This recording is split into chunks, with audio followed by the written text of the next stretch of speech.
Welcome everyone to That's a Tap CT with my guy DJ. We're here to preview the UFC Canada 289. I'm hyped. How are you feeling, DJ? I'm feeling great, CT. I'm feeling great. Like pay-per-views back. UFC Canada. They're going back to Canada, and obviously they're going on with a. Usually we see, whenever Amanda Nunes headlines a card, it's always around that June, July period, mostly June. Um, and so yeah, look, here we are again, another Amanda Nunes led pay-per-view card. Yeah, look, I'm hyped, man. Like, I mean, whenever the UFC is putting on a show, I'm always hyped. Look, is it the strongest card they can put out there? Definitely not. Having said that, there is enough talent in there to get me excited, and I think the press conference sort of got things going as well. There's definitely one fight, and I won't spoil it yet, but there is one fight that I'm super, super, super excited for. And I know from judging by the wider MMA community, looks like it's Hmm. the same thing there as well. Like everyone's hyped for this fight. Obviously, has a lot of implications around future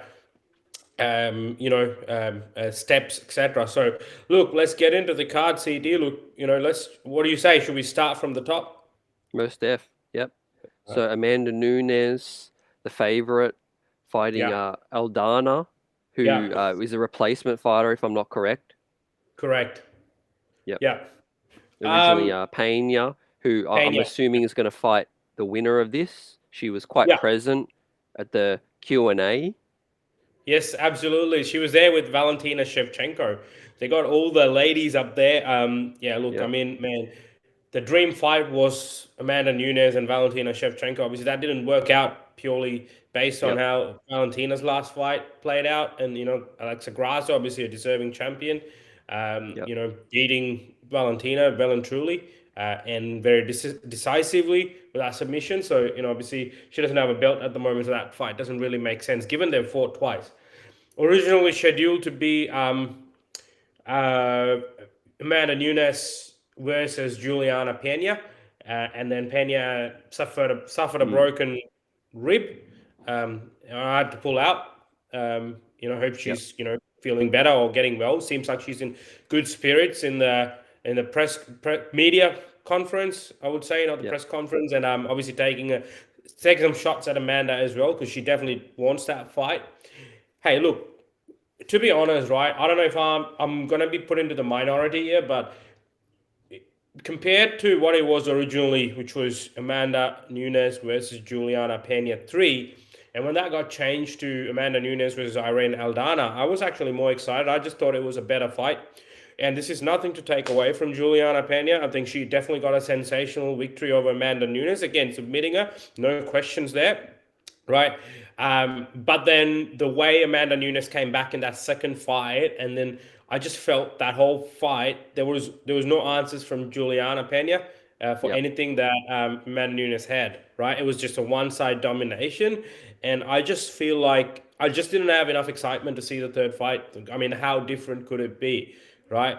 Because it having followed Amanda Nunes' career as MMA fans, all of us, we've seen performances, and we did see something off in that first Juliana Pena fight, Mm. and it seemed like she had fixed the thing, whatever it was that went wrong. She had fixed it because that performance that we saw from the Lioness was absolutely, dominating, and what we've come to expect from Amanda Nunes.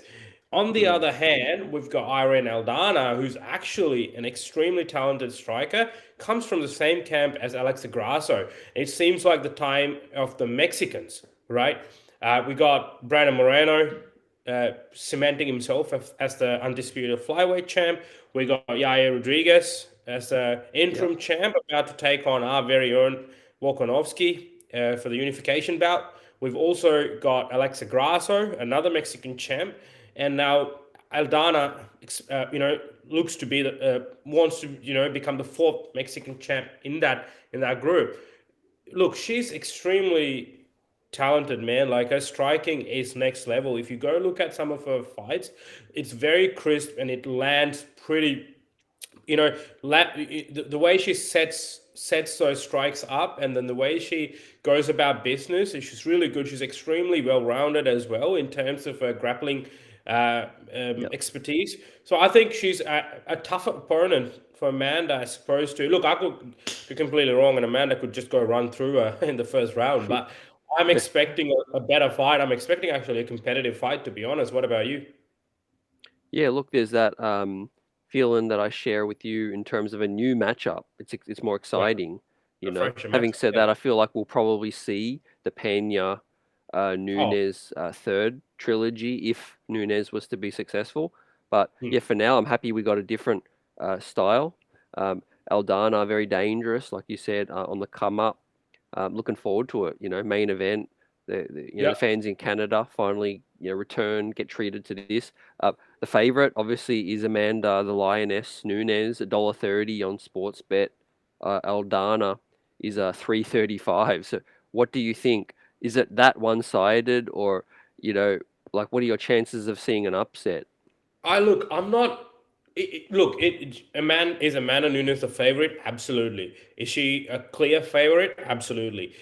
But is it one sided? I just don't think so. Like I mean, look, we know. Look, Irene Aldana has lost previously to Holly Holmes, right? Like so, Mm, we understand that, we get it. And then if you want to do MMA map, Amanda Nunes just ran through Holly Holmes, right? yeah, Having said that, though, I just feel like she has got better. Her last fight with Chiasson, where she sort of TKO'd her with the liver kick, right? It was just sort of the creativity and the craftiness of her as well. It shows that. I think she does find a way to win. She's down for a scrap if needed. yeah, She's like I said, an extremely good striker, well rounded as well. So look, it I don't think it's going to be a one-sided fight. I just don't think so. But again, I could be wrong. yeah, yeah. I agree. I think we're gonna see a good fight, 5 rounds, of course, for the Yeah. belt. Um, like, do you see a particular advantage or anywhere where Aldana could get the edge? Striking. I think Aldana needs to start fast, and I don't think Yep, she needs to start. She needs to be putting having an eye output in terms of volume, and I think yep, she just needs to try and pressure Amanda Nunes. But the risk you run is that if Amanda gets through that, right, we know she yep. gets strong as the fight progresses, and her conditioning is extremely good, right? And then you Mm, tend to find yourself a little bit more tired, a little bit more gassed out, and you got the lioness hunting you down. So which is a risk you run, but I just think best bet for Irene Aldana is like she's extremely good in striking. She needs to take faith in that and just go in and try and land. And if she lands, man, she can put anyone out. Like she is extremely rangy, right? mm. From a in terms of she's not a small opponent like where Amanda Nunes when she fought Felicia Spencer, there was a clear Mm. discrepancy in size, whereas that's not the case here. So yeah, look, I mean, that's probably it. But for Amanda Nunes, I think her fight IQ is really good. She's got plenty of championship experience. Mm.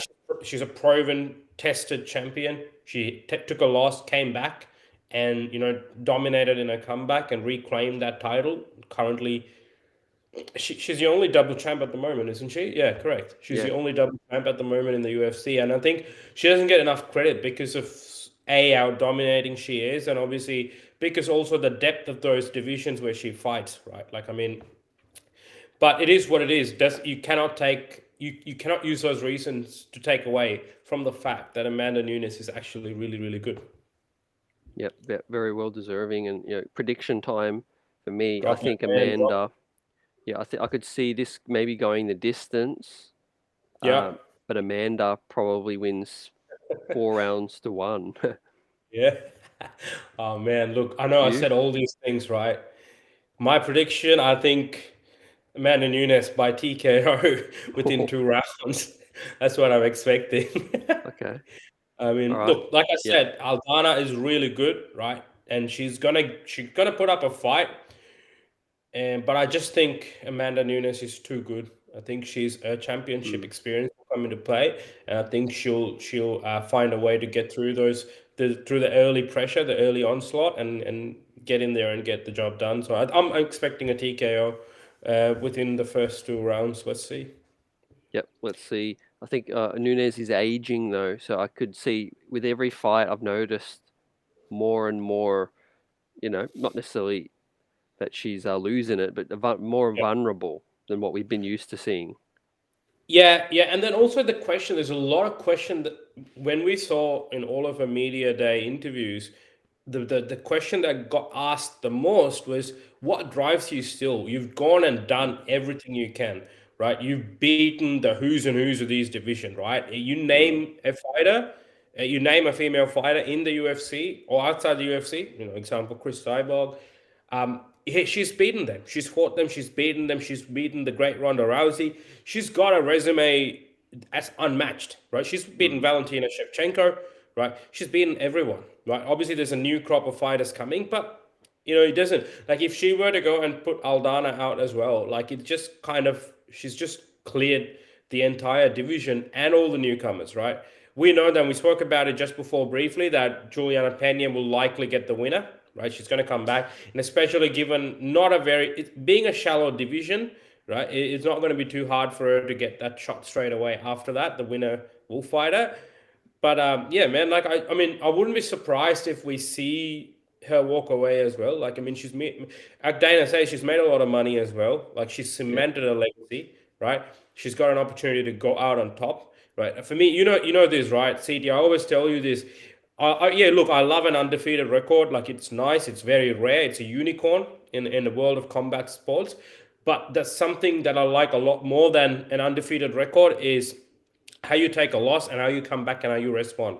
Like for me, that shows a champion. That shows me championship heart and kind of like inspires a lot of people because the reality of life is you lose, right? And it's just more how do you come back from it? For these people to go up on a bigger stage and to be able to do that, that's amazing. Like I mean, exactly mm, why I like and respect people like Israel Adesanya so much is because of that. Like to be able to come back from defeat and then claim the victory and become the champ again, that's amazing. So I think and Amanda Nunes has ticked that off too. So I think she's done everything she can. Like I mean, I don't know if she's getting bored, but maybe we as fans are sort of starting to sort of because seeing the same pattern of going in clear domination. I think you know, yeah. yeah. I hope we see her go out on top. Now the co-main, I've got a feeling is that what got you most excited? And of course, do you know what I mean? Of course, look, absolutely, man. Like, hey, when you talk about the lightweight division as electric, right? Anyone, the number 10 and number 12 can fight, and it'll still be exciting. And we've seen that. There's only a few divisions in the UFC that deliver that, and Mm, lightweight is definitely one of them, and right in the center of it. Now, you get a number one contender fight, man, in the lightweight division. Lightweight division's on fire. It never went out. It's always been on fire. It's just burning bigger and brighter now, like with Dustin Poirier and Justin Gagey ready to rematch. And we got Benil Dariush taking on Charles de Bronx Oliveira in this UFC 289 card in Canada. And for me, man, to be honest, like no disrespect, but this is the people's main event, right? I mean, I think, look, you saw the pop that Charles Oliveira got in that press conference, right? We had some hometown yeah, heroes there. We huge. had double champs there, right? They still got cheered and everything, but Charles Oliveira doesn't even speak the language, right? Just steps onto the stage and sort of the crowd goes ballistic. Shows how loved this guy is and how much people respect him, and from where he was to where he is now. Right, that championship run that he put together, arguably, is one of the most entertaining Mm, championship runs ever. On his way, beating Michael Chandler, Dustin Poirier, and Justin Gage. Man, that's impressive, right? If he had beaten Islam Makhachev, like, I mean, he's the greatest lightweight of all time. He mm, might still get a second chance, right? And then you got Benil yep. Dariush on the other hand, coming off of an 8 fight win streak. Man, what more does this guy have to do? Like probably the only other guy who had a longer win streak and never got to fight for a title was Tony Ferguson, right? So yeah, so we got Benil and Islam were meant to fight, but he had to pull out due to an injury. Um, and then obviously we know what happened after that. So Islam fought Bobby Green and then fought for the title in Abu Dhabi, claimed that got the title. So now we've got Charles Oliveira and Benil Dariush fighting out for a number one contender spot. What are your thoughts on that, CD? Yeah, mouth-watering. Really two fan favorite fighters, this big division. The odds, we got Charles Oliveira at 220. Favorite is Benil Dariush at Oh, yeah. 165. So that is a bit of a surprise to me. Are you surprised? Oh, yes, I know. Look, Benil Darius is coming off of, like I said, an eight fight win streak. Charles Mm, Oliveira fought a similar fighter in Islam Makhachev, right? Who's known for his grappling skills, yep, his wrestling skills, his combat sambo, and we saw him getting submitted. Right? We saw Charles Oliveira being submitted, and I think that naturally drives the odds against them. And then you got on the other end a guy who's had an eight-fight win streak, and the guy who he fought last, Matthews Gamrot, right? yep. Who's an extremely talented wrestler himself, and he was able to dominate him, right? So I think, yeah, look, I do feel like maybe the odd makers did get it right? Um, Yep. but I also think that you cannot underestimate the want for Charles Oliveira, or the fire that burns inside him to come and get back into that win column. So yeah, look, let's see how it pans out. To be honest, like let's see if the odd makers are right.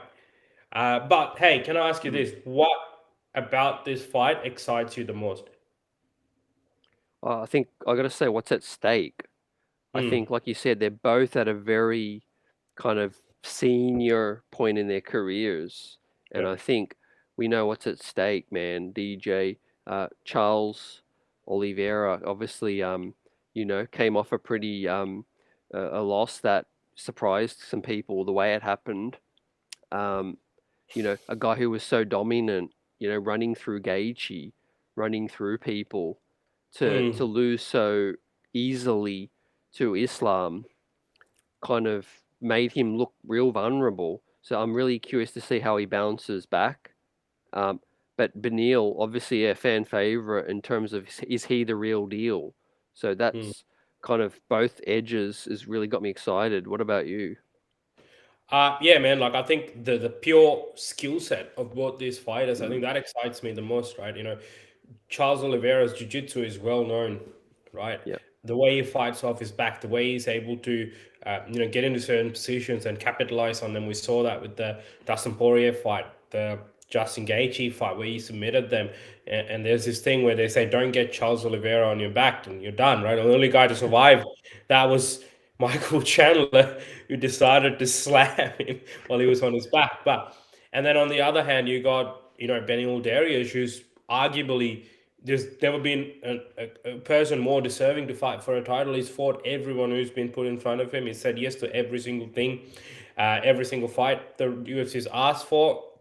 And and unfortunately, he still hasn't fought for a title. And I think his desire is to fight for the title. He strongly believes that he can get that title. We've had Team Khabib, which obviously is Islam Makhachev and co, saying openly that their biggest challenge they feel is Benil Dariush. That's the biggest challenge in that division for Islam Makhachev. So for me, I'd love to see that fight.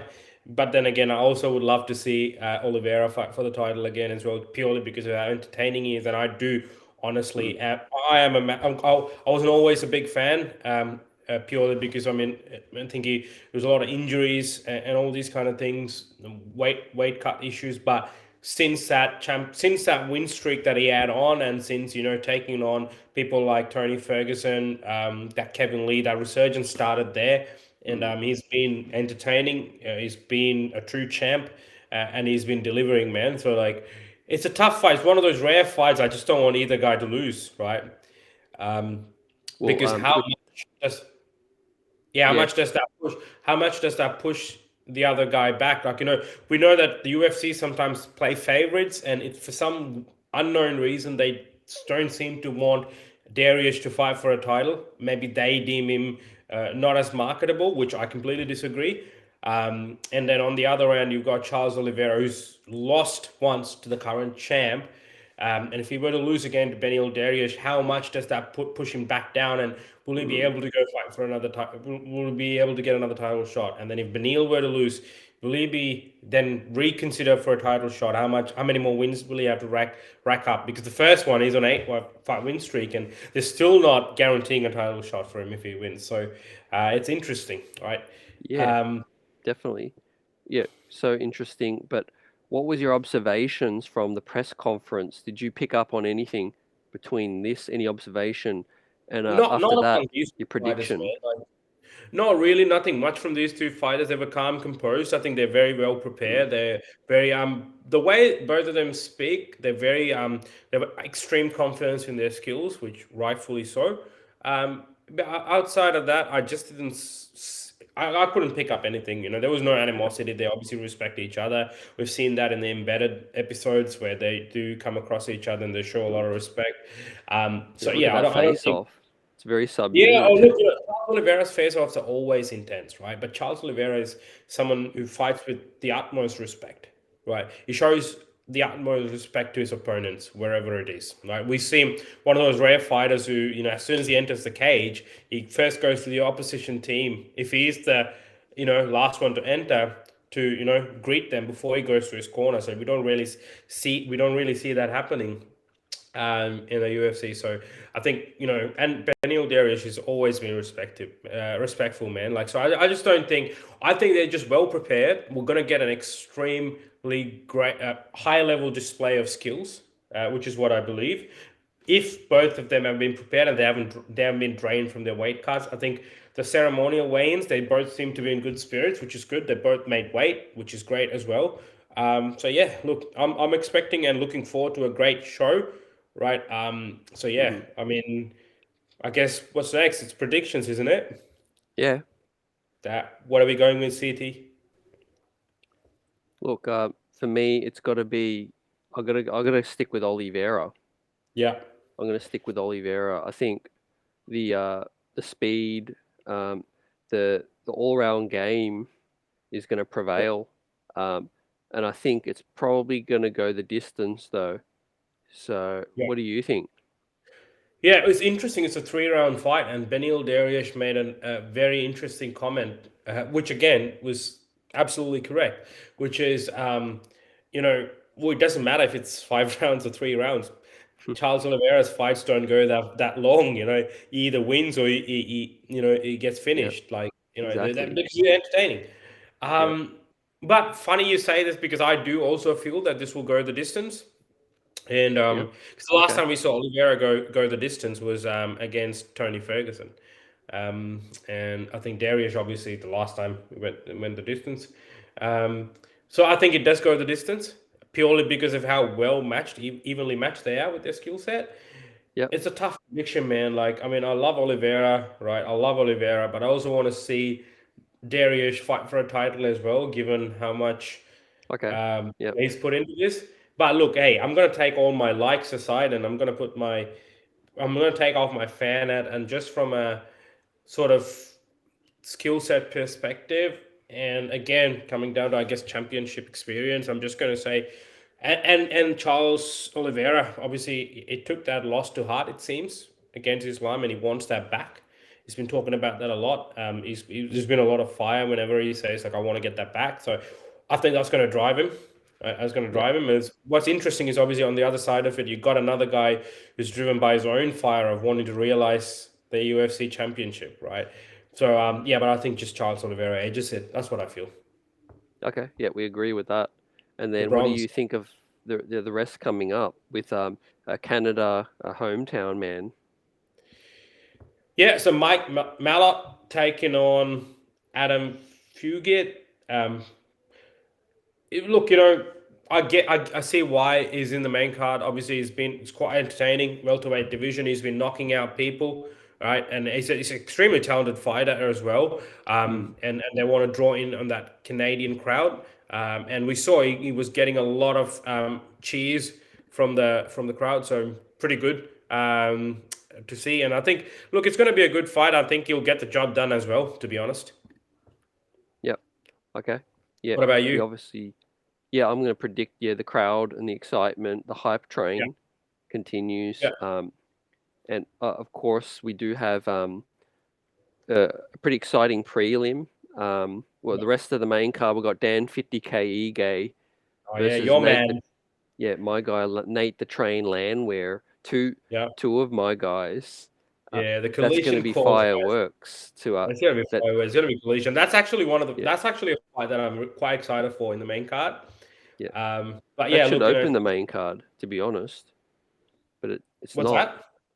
It should be the one to open the main card, but it's not. Oh yeah, no, Eric it's not. Yeah, Anders. yeah, absolutely. But then Eric Anders is fighting Mark Andre. I can't say his last name, so I'm not going to butcher it. Who is a Canadian? So I think that makes sense. That's probably why they wanted him to open the card.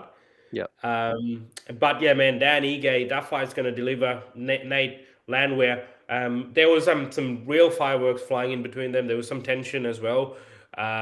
Look, Nate's an interesting guy, and Dan Ige, we know how he fights. So yeah, look, it's going to be. I don't think that goes that fight. I don't think that fight goes to distance. I think someone gets finished. To be honest. Yeah, 100%. Yeah. Well, who do you think then? Nate the Train, My Dan? prediction is the winner will be the fans. There you go. Oh, I'm gonna give what it to Dan Ige. I'm gonna give it to 50K. I think he's gonna get oh, it done. sitting on the Yeah. fence with that. I'll go the opposite. I Oh think Nate really? the Train. No one Okay. can stop. The trains are The train's on not track. stopping. Eh? Yeah, it's express. It's not stopping any stations. Yeah. Um, Yeah. No, no, I can see that. Yeah. Um. yeah. Well, then we got the. I mean, this fight probably deserved to be on the main card, but again, I know they want to close these Mm, prelims really strong as well. yep. But we've got Nasruddin Imavov taking on Chris Curtis. Man, Chris Curtis is entertainment guaranteed. His nickname's Action Man, and that says it all. But look, again, even in the last pay per view, he had the feature prelim against Kelvin Gastelum, which was an amazing fight. And then now he's taking on Nasruddin Imavov, who's coming off of a loss to Chris Curtis's friend and training partner, Sean Strickland. So that'll be an entertaining fight. That'll be an interesting fight too. So yeah, like I mean, look, as I said, Mm. it's a good card. Obviously, we got Miranda Maverick as well. So there's a few good fights in there. So yeah, man. Like overall, looking forward to the card. What do you think? Yeah, look, we've seen fight nights better than this, to be completely honest. But Yeah, I that know. doesn't mean this is an awful card. We've just seen some amazing fight nights, like you said off air. But yeah, all in all, like 3, 4 really good fights, exciting that I'm looking forward to. The crowd, good to be back in Canada, good to be traveling. Amanda Nunes, want to appreciate her while she's still going. Um, Yes. and of course, the high stakes of the co-main. So yeah, all in all, I hope it delivers. I think we're going to Yeah. see some flashy knockouts, some Yeah. some bonuses handed out. Let's just hope for the best, man. Yeah, absolutely, man. Like I'm tuning in nonetheless, as I said. Yep, And let's see where this goes. Like I'm excited. Excited to see Charles de Bronx Oliveira back. Excited yep, to see that fight. Excited to see the lioness Amanda Nunes. Further cementing her legacy. She's obviously a once in a generation fighter, so we're privileged to be able to see her fight live yep, through a screen, obviously. But still, mm, so yeah, no, overall, I'm yep. excited. Um, Fireworks. Yep. Look out for our reaction and our recap in the weekly roundup on Tuesday. But yeah, CT DJ, this was fun. This one's a wrap. we'll catch you in another episode of That's the